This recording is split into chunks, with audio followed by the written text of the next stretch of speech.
all of the way, all of the way back home again.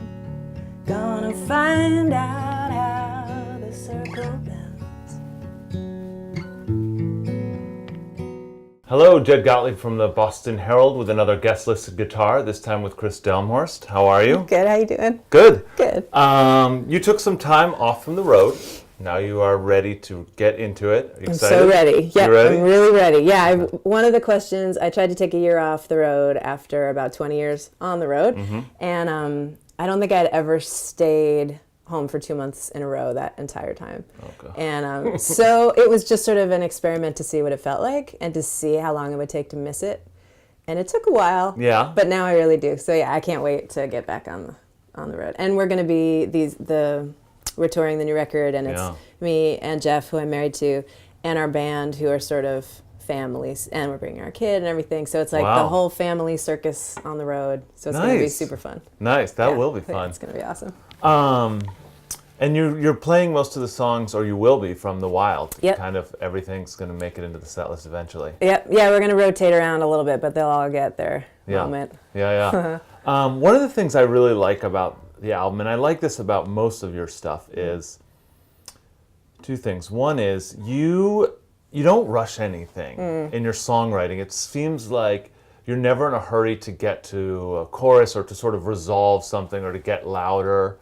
Cool. And I think of like Temporary Existence, which is like, it's very early on the album, maybe it's track two. Okay. And it's so short, but it's perfect. And then you think about like another song where I'd be like, what am I going to do? Put a 2-minute song on there? Or a minute and a half? No. I'm going to have to, this is half the song. It needs some more stuff. Can you tell me a little bit about writing that? Yeah, I mean, I tried. I wrote it all at once. And it just sort of went, bam, there it was. Yeah. And then I did, that was my first reaction, was like, oh, I really like this, and now I need to finish it, because that's obviously not a whole song. Yeah. And because I think it's like a minute, and it's not 2 minutes, it might be a minute and a half long, something like that. And so I wrote verses and verses and verses, but I have sort of a policy of not putting, so you don't want to stick something in a song just because. Yeah, you want to put it there because it makes it better.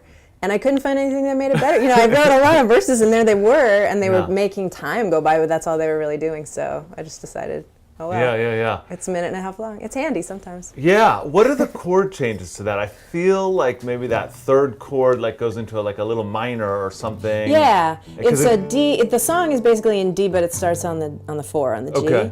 So the chords are G, F sharp. Oh right, it has major, that little chromatic thing. I like that. And then B minor, walking back down to the G.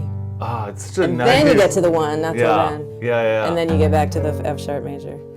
And then, there's this 2. This is going to be an E chord, a 2 major, but then I put the 3rd in the bass. Now I can't even find it again. And then get down to that. Oh, that's so nice. It's such a. We used to play and sing a little of that. It's it's short, so you can do it. You can do it. Yes.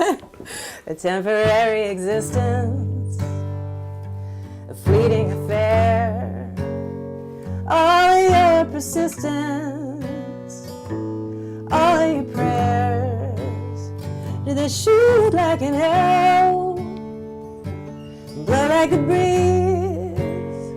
Did they die like a sparrow, fall like the trees? If you tell me your story, I'll tell you my story.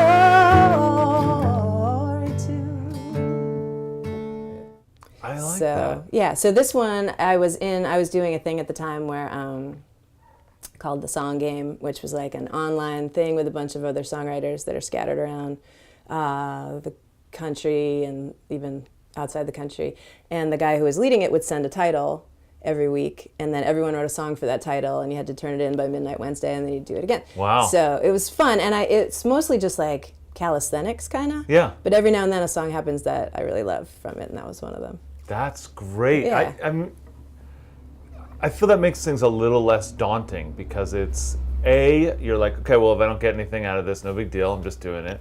and B, you have that starting point, which is key, right? Yeah, just to have like just to have anything to kind of start the process, because otherwise, you know, you have the mental equivalent of like this big blank page, and it's a little intimidating. You have just like a guitar, and you're like, notebook. You're like, okay, I don't know. I don't even do the notebook. I just sing them. I just kind of sing them out. So it's basically you're just sitting there. I don't know. You need somewhere. You need step one. You know, square one.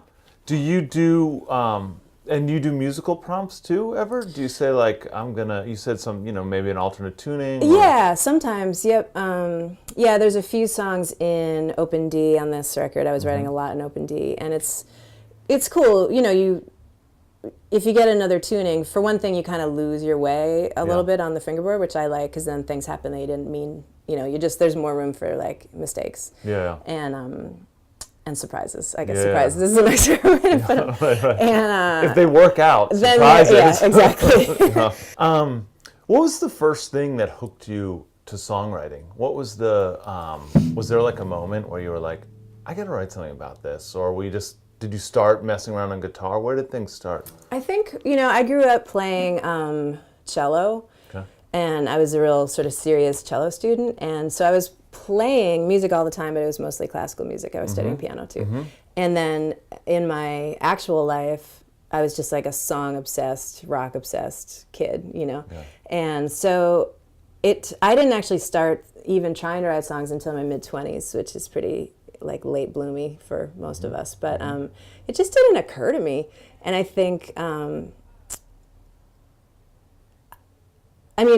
picked up a guitar because I was stuck in a cabin with no electricity with a broken ankle in Maine in the winter with like 4 feet of snow on the ground. So I picked it up basically to keep from going nuts. Yeah. But, and I was learning covers and stuff. And I think, you know, this was in the middle of the 90s. And I think hearing a lot of bands that were like a woman with an acoustic guitar. I don't know why I needed it to be that obviously pounded into my head that you could do that. Yeah, but you know, like I was listening to like Tracy Chapman and Indigo Girls and Suzanne Vega, and you know, maybe like Sean Colvin, and it was like, oh well, maybe, you know, I was learning their songs, and then it just sort of naturally started happening. Yeah. Finally. Yeah. But thank you so much for coming in. This was a blast. Thanks, I appreciate it.